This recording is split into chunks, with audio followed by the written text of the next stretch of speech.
جو یہ پروگرام ہے تو اسی حوالے سے یہ موضوع ہے. موضوع تو بہت طویل ہے. تقریباً میں یہ 45 آیات کریمہ قرآن مجید سے عظمت قرآن پر آپ کے سامنے لے کر حاضر ہوں آپ کو سنانے کے لیے. اور تقریباً 100 سے زائد احادیث مبارکہ بھی ہیں جن کو میں نے تیار کیا اور ان کو دیکھا کتابوں سے شروحات سے اور آپ کے سامنے حاضر ہو گیا. تو اب آپ مجھے بتا دیں کہ بیان میں نے کب تک کرنا ہے, کیونکہ بیان اب شروع ہو رہا ہے, تو کب تک کرنا ہے تاکہ اس حوالے سے میں موضوع کو آپ کے سامنے پیش کروں اور چاہے مختصر ہو لیکن آپ کو سمجھ آ جائے. آپ ساتھی مجھے بتا دیں کیونکہ مجھے کہا گیا تھا 11 بجے شروع کرنا ہے, آپ نے 12 بجے اختتام کرنا ہے. تو اب آپ جانتے ہیں کہ 11 بج کے تقریباً 40 منٹ میرے پاس اس وقت ہو چکے ہیں. تو اب آپ بتا دیجئے کہ دعا کا وقت کیا ہے تاکہ اس حوالے سے میں جو اپنا موضوع آپ کے سامنے بیان کروں. ٹھیک ہو گئی, آدھا گھنٹہ مجھے جو انہوں نے کہہ دیا پونا گھنٹہ. تو انشاءاللہ میں کوشش کروں گا کہ آپ کو یہ موضوع جو عظمت قرآن والا موضوع سمجھاؤں. اللہ رب العزت ہمیں قرآن پڑھنے اور پڑھانے کی توفیق عطا فرمائے.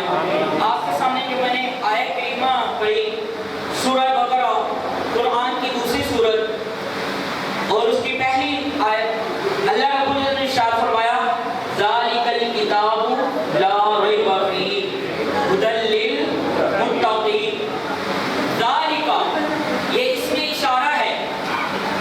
ذالک کسی چیز کی طرف اشارہ کرنے کے لیے کہا جاتا ہے, جیسے اردو میں کہا جاتا ہے نا وہ یہ, ایسے ہی عربی میں کسی چیز کی طرف اشارہ کرنے کے لیے کہا جاتا ہے ذالک. ٹھیک ہے, یہ عربی گرامر کے لحاظ سے میں آپ کے سامنے عرض کر رہا ہوں. انشاءاللہ امید ہے میں کوشش کروں گا آسان الفاظ میں آپ کو سمجھا دوں. پر میں ذالک الکتاب, یہ کتاب یہ وہ بلند و بالا کتاب ہے, یہ وہ عظمت والی کتاب ہے. کتاب سے مراد عام کتاب نہیں, قرآن, قرآن کریم ہے جو آپ نے ماشاءاللہ تراویح میں سنا اور امام صاحب نے پڑھایا. فرمایا یہ قرآن کریم وہ عظمت و شان والی کتاب ہے. یا مالک ملک کون سی عظمت و شان والی کتاب؟ آگے فرمایا لا ریب فیہ, یہ وہ عظمت و شان والی کتاب ہے لا ریب فیہ جس کے اندر کسی قسم کے شک و شبہ کی گنجائش نہیں, بلکہ اس کے اندر کسی قسم کا شک ہی نہیں. اب یہاں پہ ایک سوال بنتا ہے کہ یا مالک مولا یہ تیری کتاب ہے, تیرا پاک کلام ہے, تیری ذات بے مثل و بے مثال ہے, تیری ذات بلند و بالا ہے, تیری ذات کی کوئی حد نہیں, تو یا مالک مولا یہاں پہ بھی کیوں فرمایا؟ ہم تو مانتے ہیں یا اللہ کہ اس میں کوئی شک نہیں, کسی شک کی گنجائش بھی نہیں, تو پھر یہ کیوں فرمایا کہ لا ریب فیہ, اس میں کسی قسم کا کوئی شک نہیں ہے. پڑھنے والے ذرا غور کر لے کہ یہ قرآن وہ بلند و بالا, وہ بلند عظمت کتاب ہے, بلند رتبہ کتاب ہے, اس میں کسی قسم کا کوئی شک نہیں. یا مالک مولا اس کی سمجھ نہیں آئی. اللہ رب العزت نے فرمایا کہ جو کافر تھے نا اس وقت جب قرآن نازل ہوا, جو اس وقت کے کافر تھے, گمراہ تھے, ہٹ دھرم تھے, تو وہ قرآن میں اعتراض کرتے تھے. تو اللہ رب العزت نے ذالک الکتاب لا ریب فیہ کہہ کر ان کے اعتراض کو رد کر دیا کہ تمہارا اعتراض ہو ہی نہیں سکتا, یہ کتاب رب العالمین کی ہے. جس طرح رب العالمین پاک ہے, اس کی ذات میں کوئی شک نہیں, اس کی ذات میں کوئی نقص نہیں, اس کی ذات میں کوئی عیب نہیں. اسی طرح یہ پاک کلام, یہ پاک کتاب قرآن مجید, فرقان حمید اس مالک کی کتاب ہے, اس رب العالمین کی کتاب ہے جس رب العالمین کی ذات میں کوئی شک نہیں, جس کی ذات میں کوئی نقص نہیں, جس کی ذات میں کوئی عیب نہیں. تو جس کی ذات میں کوئی عیب نہیں تو اس کی کتاب میں, اس کے کلام میں اے کافروں کیسے کوئی عیب ہو سکتا ہے؟ اسی لیے رب العالمین نے فرمایا ذالک الکتاب لا ریب فیہ. اب یہاں پہ بات ایک سمجھنے والی بات یہ ہے کہ کسی چیز میں شک و شبہ اس وقت ہوتا ہے جب اس چیز کی حقانیت پر, اس چیز کے حق ہونے پر کوئی واضح دلیل موجود نہ ہو. تو قرآن مجید کے حق ہونے پر تو اللہ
What is definition of taqwa?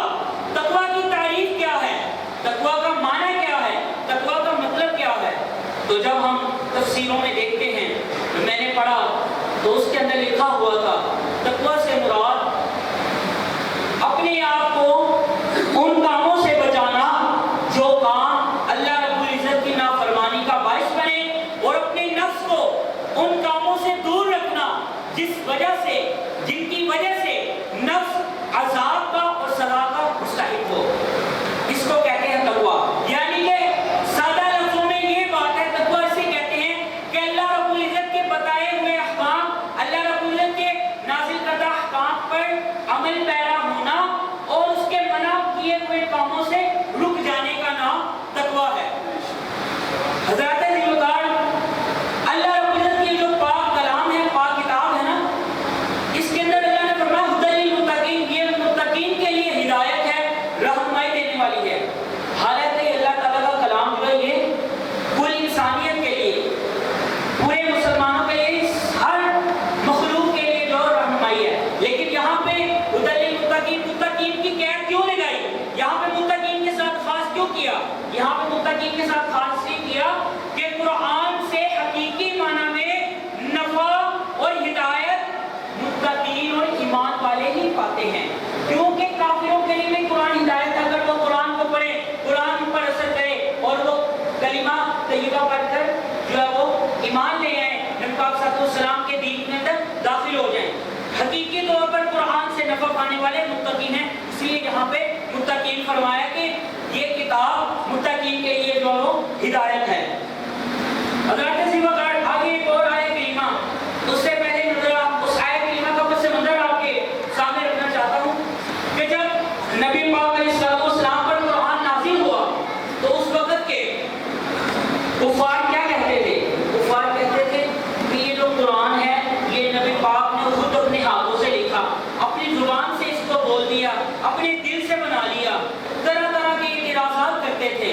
حالانکہ آپ جانتے ہیں کلام کس کا؟ اللہ کا، نازل ہمارے نبی پاک صلی اللہ علیہ وسلم پر ہوا، کتاب اللہ کی ہے، لیکن عطا ہمارے پیارے حبیب علیہ السلام کو کی گئی۔ کلام مالک کا ہے، ٹھیک ہے نا، کتاب رب العالمین کا ہے، کلام رب العالمین کا ہے، لیکن نازل کس پر ہوا؟ ہمارے اور آپ کے آقا علیہ السلام کے سینہ اقدس پر، سینہ مبارک پر یہ قرآن اور یہ کلام نازل ہوا۔ تو وہ جو کافر تھے نا، وہ بہت اعتراض کرتے تھے کہ یہ قرآن جو ہے وہ نبی پاک صلی اللہ علیہ وسلم نے خود بنا لیا، نعوذ باللہ، طرح طرح کے اعتراض کہ یہ کسی بشر کا کلام ہے، یہ کسی جن کا کلام ہے، نعوذ باللہ، ایسے ایسے اعتراضات کرتے تھے۔ تو اللہ رب العزت نے سورۃ بقرہ میں، سورۃ بقرہ کی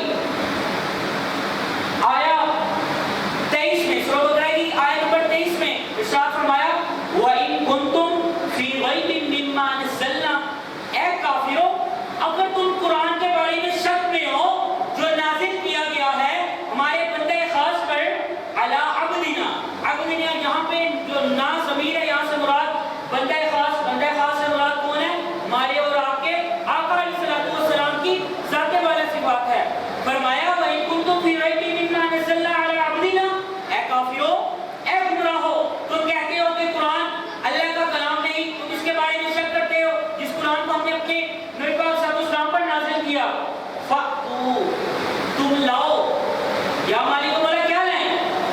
بِسُورَةٍ مِّن مِّثْلِهِ، اللہ رب العزت نے ان کو چیلنج دے دیا کہ اے کفار، تم جو کہتے ہو کہ قرآن کسی بندے کا کلام ہے، کسی بشر کا کلام ہے، کسی جن کا کلام ہے، یہ اللہ رب العالمین کا کلام نہیں، تو جاؤ، تمہیں میرا چیلنج ہے، فَأْتُوا بِسُورَةٍ مِّن مِّثْلِهِ، جاؤ تم قرآن کیوں، پورا قرآن نہیں، قرآن کی سب سے چھوٹی سورت، اس کی مثل کوئی تم ایک سورت لا کے دکھا دو تو تمہارا اعتراض مان لیا جائے گا کہ یہ کلام رب العالمین کا نہیں بلکہ کسی بندے کا ہے۔ جاؤ تم اور اس سورت کا، اس قرآن کا کوئی توڑ، اس قرآن جیسی، اس کی سورت جیسی کوئی ایک سورت لے کے آؤ، بلکہ اس کی جو سب سے چھوٹی سورت کون سی ہے؟ سورۃ الکوثر، اِنَّا أَعْطَيْنَاكَ الْكَوْثَرَ، جاؤ اس سورت جیسی ہی کوئی سورت لے کے آؤ، تمہیں مان لیا جائے گا۔ آگے اللہ رب العزت کو چیلنج دیتے ہوئے کیا فرمایا؟ تمہیں اکیلے اس کام میں نہ لگنا، یہ کام بہت مشکل ہے کہ قرآن کی جیسا کوئی کلام بنانا، یہ تمہارے بس کی بات نہیں۔ تم چاہتے ہو کہ کہتے ہو، تمہارا وہ کہنا ہے کہ یہ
اگر تم کہتے ہو تو تم قرآن کی کوئی صورت لے آؤ، ان کو تم صادقین، اگر تم سچے ہو۔ تو آپ جانتے ہیں کہ قرآن کس کا کلام ہے؟ اللہ رب العزت کا کلام ہے۔ تو ہم کون ہیں؟ بشر ہیں۔ تو کسی بشر میں کہاں طاقت رب العالمین کے کلام کے مقابلہ کرنے کی؟ اور اللہ رب العالمین نے ان کو یہ چیلنج کیوں دیا؟ مالک نے ان کو چیلنج کیوں دی؟ سوال بنتا ہے نا کہ رب العالمین نے ان کو چیلنج کیوں دیا؟ حضرت علی وقار تفسیر میں جب پڑھا جاتا ہے تو مفسرین کرام نے یہاں پہ بہت لمبی بحث کی ہے، لیکن اس وقت وہ بحث کرنے کا وقت نہیں ہے۔ میں آپ کے سامنے اس میں چند جو ہے وہ باتیں پیش کر کے جو آپ کے گوش گزار کروں گا کہ ان کو چیلنج اس لیے دیا گیا کہ جو قرآن ہے یہ عربی زبان میں جو نازل ہوا، اور عرب کے جو لوگ تھے نا وہ فصاحت و بلاغت کے میدان کے شخصوار تھے، فصاحت و بلاغت کے میدان میں بڑے ماہر تھے۔ فصاحت کہتے ہیں کلام کو عمدہ انداز کے اندر، اچھے انداز کے اندر پیش کرنا۔ فصاحت و بلاغت کا سادہ زمانہ ہے کلام کو اچھے اور عمدہ انداز کے اندر اور جملوں کو اچھی ترتیب کے ساتھ بنا کر پیش کرنا۔ تو اس وقت جو عرب کے لوگ تھے نا وہ بہت فصیح و بلیغ تھے، ان کے اندر ایسے ایسے ماہر تھے فصاحت و بلاغت کے میدان میں جن کے ساتھ کوئی بھی مقابلہ کرنے کے لیے تیار نہیں تھا۔ وہ اپنے آپ کو فرعون سمجھتے تھے کہ ہم جیسا کلام کرتے ہیں، ہم جیسی عمدہ گفتگو کرتے ہیں، ہم جیسا عمدہ کلام کرتے ہیں، ایسا کوئی اور کلام نہیں لا سکتا، نہ کوئی کر سکتا ہے۔ تو ان کو بڑا غرور تھا، بڑا تکبر تھا۔ تو ان کا یہ تکبر کس نے توڑا؟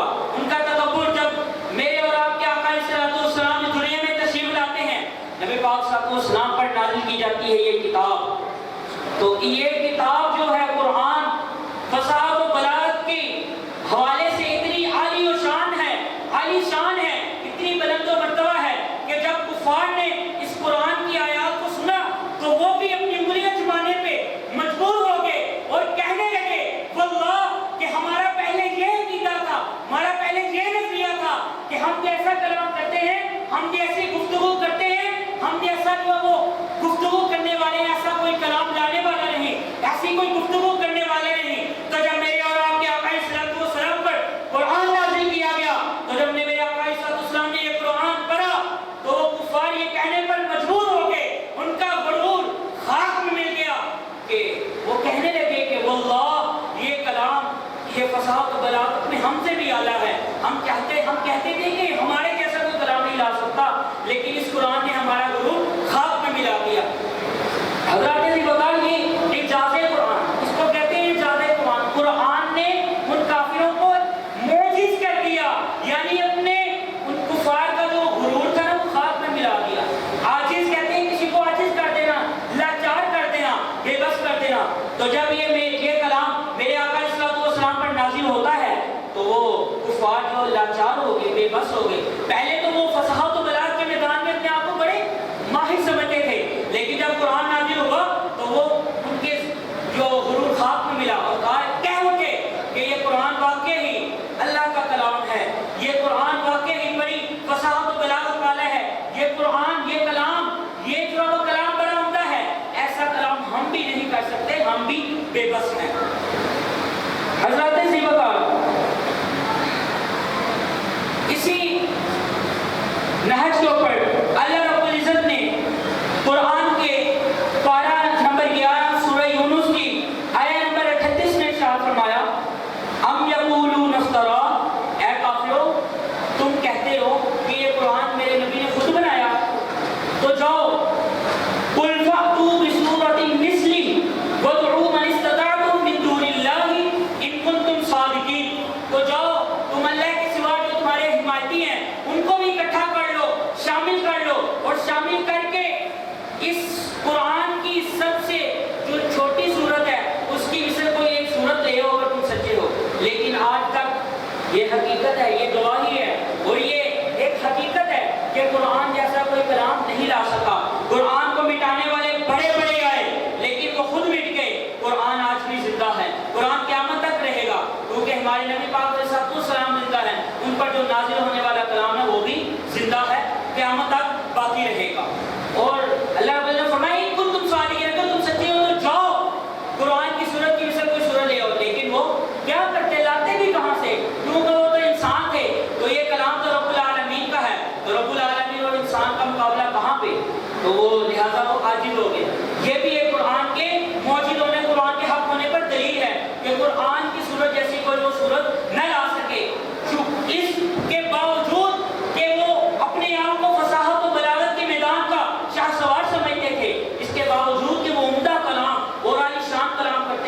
کہ لوگ ان کا مقابلہ کرنے سے ڈرتے تھے، نانا اس کے ساتھ مقابلہ نہیں کرنا، یہ کافر فلاں یہ بڑا عالی شان کلام کرتا ہے، یہ بڑی عمدہ باتیں کرتا ہے، ان کا انداز تکلم بہت عالی ہے، لیکن اس کے باوجود ان کا غرور خاک میں ملا اور قرآن نے ان کو عاجز کر دیا اور اپنی جیسی ایک صورت لانے سے بے بس کر دیا۔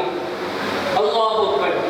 اسی کے اوپر قرآن کے موجود ہونے پر ایک دلیل اور سورہ ہود کے اندر اللہ رب العزت نے ارشاد فرمایا ام یقولون افترا، اے کافرو تم کہتے ہو کہ یہ قرآن میرے نبی نے خود بنا لیا، تو قل فأتوا بعشر سور مثلی مفتریات وادعوا من استطعتم من دون اللہ ان کنتم صادقین۔ تو جاؤ تمہیں چیلنج ہے کہ تم قرآن کی جو 10 صورتیں ہیں ان 10 صورتوں کی مثل کوئی صورتیں لے آؤ اور بنا لو جو قرآن کے مقابل ہوں، حسن ترتیب میں، بلند و بالا ہونے میں قرآن کے مساوی ہوں، برابر ہوں، تو تمہیں مان لیا جائے گا کہ تم سچے ہو۔ لیکن وہ لاتے بھی کہاں سے؟ کیونکہ وہ تو انسان تھے، یہ کلام رب العالمین کا تھا۔ حضرات زیبگار، قرآن کس نے نازل کیا؟ اللہ رب العالمین نے نازل کیا، تو اس کی حفاظت کا ذمہ کس کے اوپر ہے؟ ہم پہ ہے؟ ہم پہ نہیں، ہم پہ نہیں ہے۔ اللہ رب العالمین نے قرآن میں ارشاد فرمایا انا نحن نزلنا الذکر وانا له لحافظون، سورۃ النحل پارہ نمبر 14۔ یہ میں آپ کے سامنے قرآن کریم کی آیات، ان کی سورتوں کے نام جو ہے وہ آیات کے نمبر اس لیے پیش کر رہا ہوں تاکہ کسی کو وہ شک نہ رہے، ٹھیک ہے؟ یہ ہمارا حق بنتا ہے، یہ ہمارا اس منصب کا فرض ہے کہ ہم آپ تک حق بات کو پہنچائیں، کسی بات کو چھپائیں نہ۔ اللہ رب العزت نے فرمایا انا نحن نزلنا الذکر وانا له لحافظون، بے شک قرآن کو نازل ہم نے کیا اور اس کی حفاظت کا ذمہ بھی ہم پر ہے اور اس کی حفاظت بھی ہم ہی کرنے کے لیے۔ حضرات زیبگار، آپ جانتے ہیں کہ قرآن سے پہلے جتنی کتابیں تھیں، تورات، زبور، انجیل، ان کے اندر تحریف کر دی گئی، ان کے اندر تبدیلی کر دی گئی، ان کے اندر کمی زیادتی کر دی گئی۔ عیسائیوں نے، یہودیوں کو بڑے کتابیں نازل ہوئیں، ان کو جو حکم اپنے خلاف لگا، مزاج کے خلاف لگا، اس نے اس کو اپنی کتاب سے، قرآن سے نکال دیا، اور جو اپنی مرضی کا تھا اس میں نہیں تھا قرآن کے اندر اس کو داخل کر دیا۔ کیوں؟ یہ ایسا کیوں تھا؟ کیونکہ یہ جو کتابیں تھیں نا، تورات، زبور، انجیل، ان کی حفاظت کا ذمہ اللہ نے نہ لیا تھا۔ اللہ نے ان کے بارے میں یہ نہیں فرمایا تھا کہ اس کو نازل میں نے کیا، اس کی حفاظت کا ذمہ میرے پر نہیں، ان کی حفاظت کا ذمہ اس وقت کی امتوں پر تھا۔ اور یہ جو تورات اور زبور، انجیل، یہ جو کتابیں تھیں یا جس کے علاوہ انبیاء پر صحیفے نازل ہوئے، یہ کتابیں صرف اس نبی کو حفظ ہوتی تھی جس نبی پر یہ کتاب نازل ہوئی۔ اس کے برعکس دیکھا ہے تو قرآن ہمارے آقا صلی اللہ علیہ وسلم کو بھی حفظ تھا، اور آج امت کے چھوٹے چھوٹے بچوں کو بھی قرآن حفظ ہو جاتا ہے۔ یہی جو ہے کہ قرآن ہم نے نازل کیا اور قرآن کا ذمہ بھی، اس کی حفاظت کا ذمہ بھی ہم پر ہے۔ اور اللہ رب العزت نے فرمایا قرآن ہم نے نازل کیا، اس کی حفاظت کا ذمہ ہم پر ہے، اور باقی کتابوں کو یہ سعادت میسر نہ آئی۔ اسی وجہ سے آپ دیکھیں آج تورات کے اندر تبدیلی کر دی گئی، اصل تورات نہیں ملتی، زبور کے اندر تبدیلی کر دی گئی، لوگوں نے تبدیلی کر دی، اپنی مرضی کے احکام شامل کر دیے، اپنی مرضی کے مزاج کے خلاف جو تھے وہ نکال دیے اور تبدیلی کر دی گئی۔ اسی طرح انجیل میں، زبور کے اندر انہوں نے تبدیلی کر دی، لیکن قرآن کو قیامت تک کوئی بدل نہیں سکتا۔ اسی کے اوپر ایک آپ کو واقعہ سناتا ہوں۔ حضرت عبداللہ ابن مغفر رضی اللہ رحمۃ اللہ تعالی علیہ، اللہ کے بہت بڑے ولی گزرے ہیں، یہ فرماتے ہیں کہ مامون رشید خلیفہ گزرا ہے، ٹھیک ہے نا، مامون رشید، اس کے پاس ایک آدمی آیا جو بہت عالی شان گفتگو کرتا تھا، بہت عالی شان کلام کرتا تھا، لیکن وہ تھا کیا تھا؟ بد مذہب تھا، کافر تھا۔ تو خلیفہ جو مامون رشید تھا، اس نے اس بندے کو کہا یار تم تو بڑا پڑھا لکھا ہے، بڑی اعلیٰ شان گفتگو کرتا ہے، تو میرا جی چاہتا ہے کہ تو کلمہ پڑھ کے رسول اللہ کا غلام تو بن جا، رسول اللہ کا غلام بن جا۔ تو اس شخص نے انکار کر دیا، اس نے اسلام قبول نہ کیا اور اٹھ کے چلا گیا۔ اور ایک سال کے بعد دوبارہ وہ خلیفہ مامون رشید کی مجلس میں، جو وہ شخص دوبارہ آیا جس نے اسلام کی دعوت کا انکار کیا تھا، تو وہ آیا تو مجلس کے اندر اس نے فقہ کے موضوع پر بڑا عالی شاندار درس دیا۔ تو اس کو خلیفہ مامون رشید نے پوچھا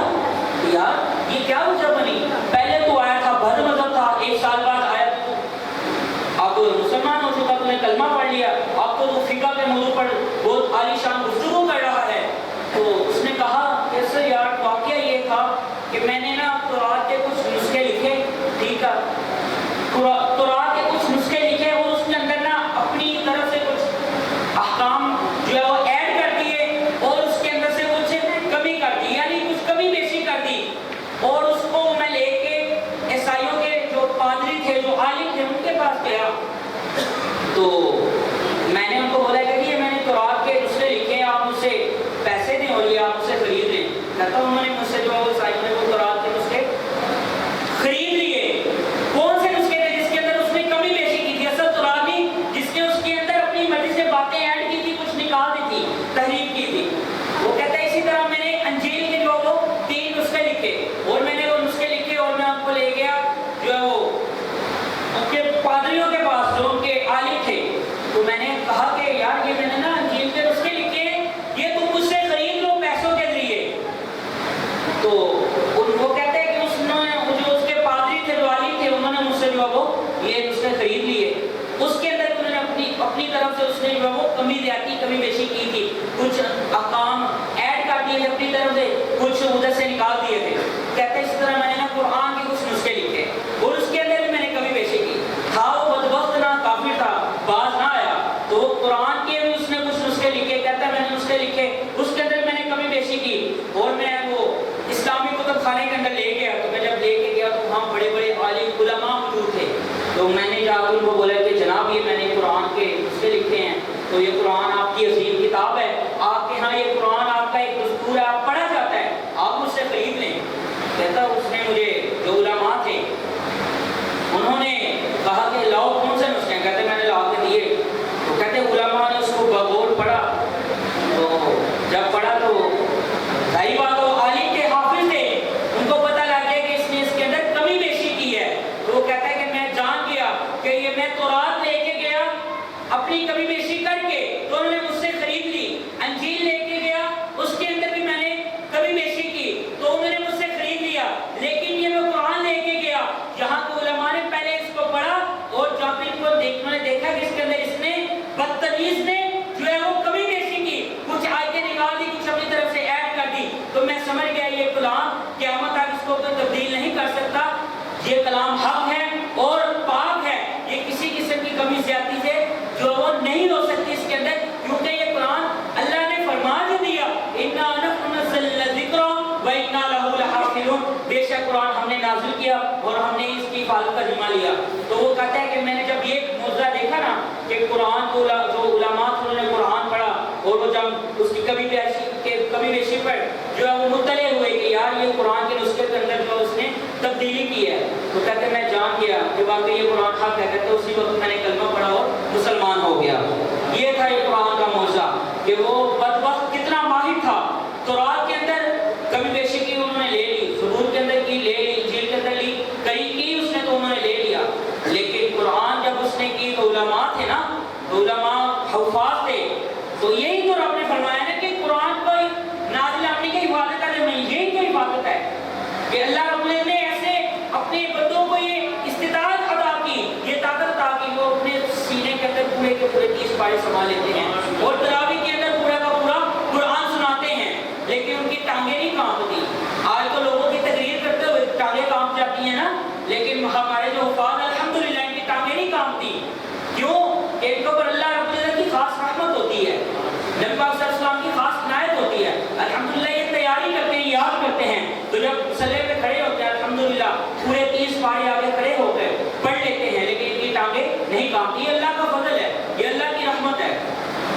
حضرات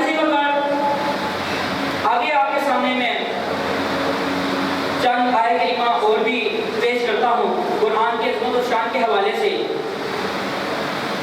اللہ رب العزت نے ارشاد فرمایا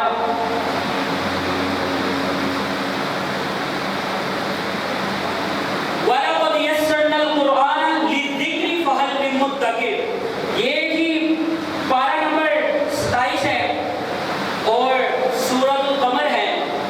اللہ رب العزت نے فرمایا وَلَقَدْ يَسَّرْنَا الْقُرْآنَ لِلذِّكْرِ فَهَلْ مِن مُدَّكِرٍ، قرآن کو ہم نے سمجھنے کے لیے آسان کر دیا۔ فَهَلْ مِن مُدَّكِرٍ، ہے کوئی نصیحت حاصل کرنے والا، ہے جو قرآن کے قریب آئے، ہے کوئی جو قاری کے قدموں میں بیٹھ کے قرآن سیکھے اور پھر پڑھے پھر اس پر عمل کرے۔ آج یہ شبہ کہہ رہتا ہے یار قرآن بہت مشکل ہے، قرآن پڑھا نہیں جاتا، ہم پڑھ نہیں پاتے، یا ہم نے بچپن میں پڑھا نہیں۔ اللہ کا قرآن ارشاد فرما رہا ہے کہ قرآن ہم نے آسان کر دیا، کس کے لیے؟ جو نصیحت حاصل کرنے والے،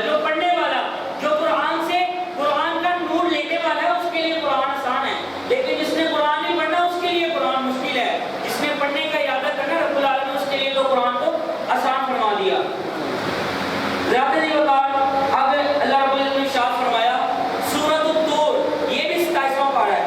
اللہ رب العزت نے ارشاد فرمایا ام یقولون تقولا بل لا یوقنون فلیأتوا بحدیث مثلہ ان کانوا صادقین.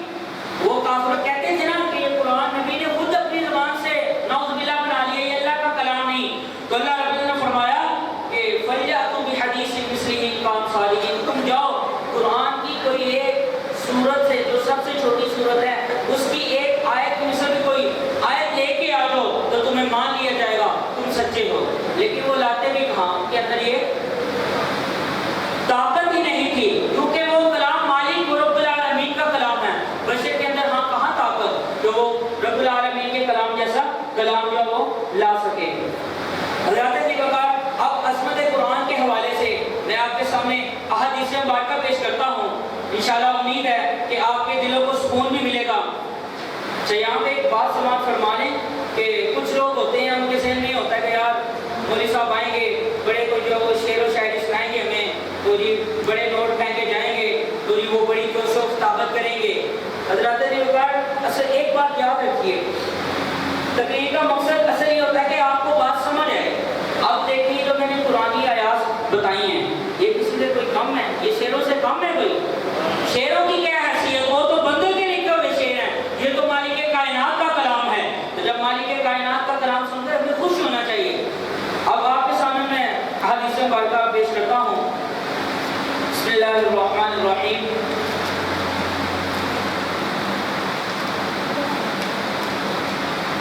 پہلی حدیث مبارکہ حضرت سیدنا عثمان غنی رضی اللہ تعالیٰ عنہ سے مروی ہے.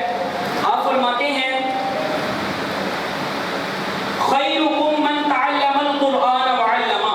نبی پاک صلی اللہ علیہ وسلم نے فرمایا کہ تم میں سے بہترین شخص وہ ہے جو قرآن سیکھے اور سکھائے.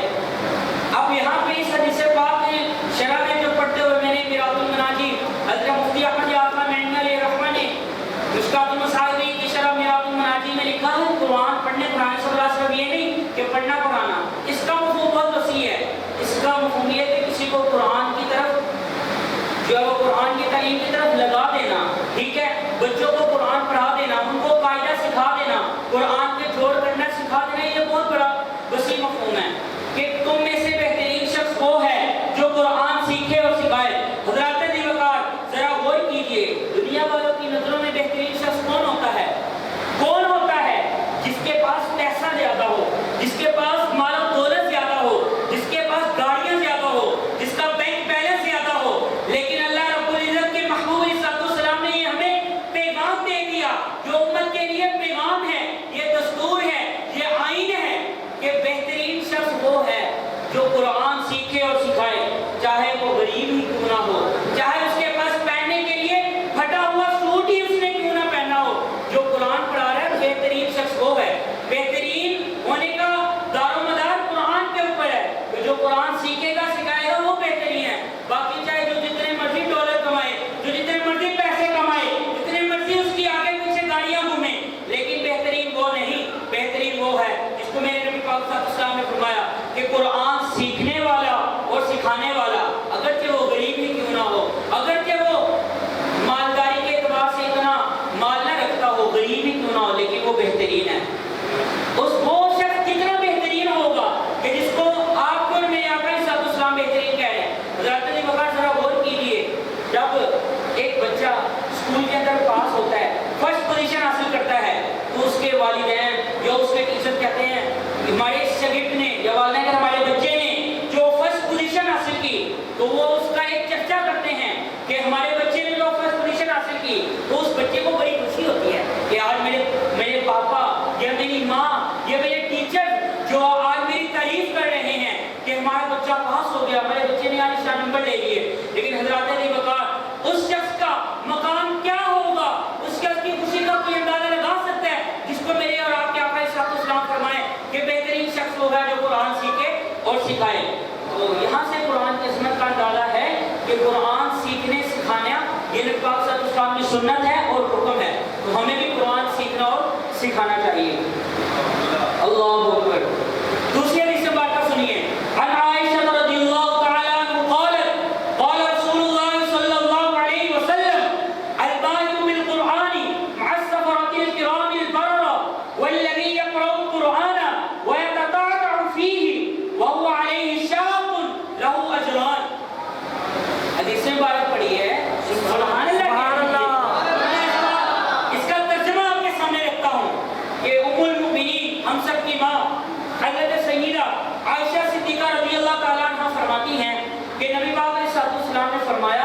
قرآن کا جو عالم ہے، قرآن کو جو جاننے والا ہے، قرآن کے علوم سے جو واقف ہے، وہ اللہ کے جو معزز فرشتے ہیں کل بروز حشر ان کے ساتھ ہوگا۔ اس کا مقام ایسے ہے جیسے اللہ کے معزز فرشتوں کا مقام ہے۔ جیسے اللہ کے معزز فرشتے اللہ کے قرب میں رہتے ہیں، اسی طرح جو قرآن کا عالم ہے، قرآن سیکھنے والا ہے، قرآن سکھانے والا ہے، اس کا مقام بھی ایسے ہی بارگاہ الہی میں ہے جیسے اللہ کے مقرب فرشتوں کا مقام ہے۔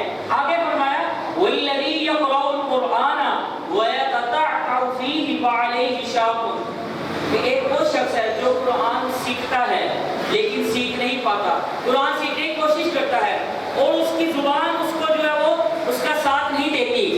آپ نے دیکھا ہوگا بعض لوگ بات کرتے ہیں ان کی زبان میں لکھنے ہوتی ہے، وہ ٹھہر ٹھہر کر اٹک کر بولتے ہیں۔ اس کے بارے میں نبی صلی اللہ علیہ وسلم نے فرمایا جو قرآن سیکھنے کی کوشش کرے اور اس کی زبان میں لکنت پیدا ہو اور قرآن پڑھتے ہوئے اس کے اوپر مشکل ہو، یعنی بات ہے اس کی زبان اٹکے گی، قرآن پڑھتے ہوئے اس کو دشواری ہوگی، تو پاک علیہ السلام نے فرمایا لہو اجران، اس کے لیے 2 اجر ہیں۔ 2 اجر کون سے؟ ایک عام شخص جس کی زبان صحیح سلامت ہے وہ قرآن پڑھے گا، اس کو جتنا اجر ملے گا، اس کے مقابل جس کی زبان کے اندر اٹکن ہے، اٹک کے پڑھتا ہے، زبان اس کا ساتھ نہیں دیتی، وہ قرآن سیکھے تو اللہ رب العزت اس کو اس کے مقابلے میں 2 گنا اجر عطا فرمائے گا۔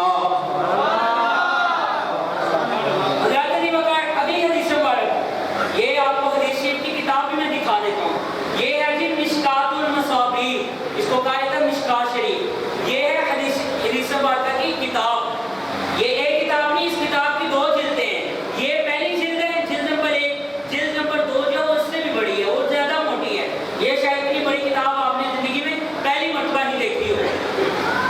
اب اگلی حدیث مبارکہ سنیے۔ وعن ابن عمر رضی اللہ تعالی عنہ قال قال رسول اللہ صلی اللہ علیہ وسلم لا حسد الا على اثنين رجل آتاه الله القرآن فهو يقوم به آناء الليل وآناء النهار ورجل آتاه الله مالا فهو ينفق منه بالليل وآناء النهار۔ حضرت عبداللہ ابن عمر رضی اللہ تعالیٰ عنہ فرماتے ہیں کہ نبی پاک علیہ السلام نے ارشاد فرمایا کہ 2 شخص ہیں، اگر تم نے کسی پر رشک کرنا ہے نا تو وہ 2 شخص ہیں، ان پر رشک کرو۔ آج تو ہمارا کیا ہوتا ہے، کسی کے پاس مال زیادہ ہونا ہم اس پر رشک کرتے ہیں بلکہ حسد کرتے ہیں۔ اب یہاں پہ یہ ایک بہت علم کی بات ہے، آپ سن لیجیے۔ ایک ہوتا ہے حسد، ایک ہوتا ہے رشک۔ حسد جو ہوتا ہے یہ بری چیز ہے، حسد سے منع فرمائے گا۔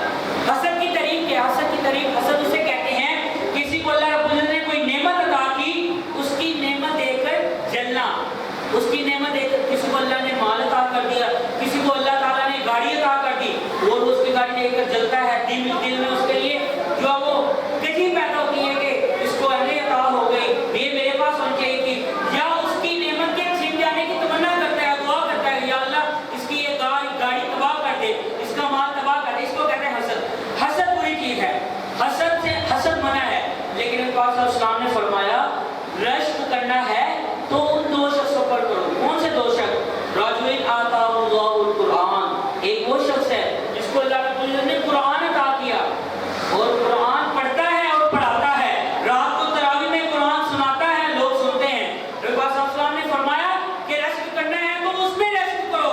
قابل رشک زندگی تو اس کی ہے جو قرآن سیکھتا ہے اور سکھاتا ہے، جس کا دن بھی قرآن کی تلاوت میں گزرتا ہے، جس کی رات بھی قرآن کی تلاوت میں گزرتی ہے، جس کا جو ہے وہ دن بھی قرآن پڑھتے ہوئے گزرتا ہے، جس کی رات بھی قرآن پڑھتے ہوئے گزرتی ہے، جس کا دن بھی قرآن کو سکھاتے ہوئے گزرتا ہے، جس کی رات بھی قرآن سکھاتے ہوئے گزرتی ہے۔ اگر رشک کرنا ہے تو اس پہ رشک کرو، دنیا کے مال پر رشک نہ کرو کہ یا اللہ مجھے بھی وہ فلاں گاڑی دے دے، مجھے بھی فلاں مال دے دے۔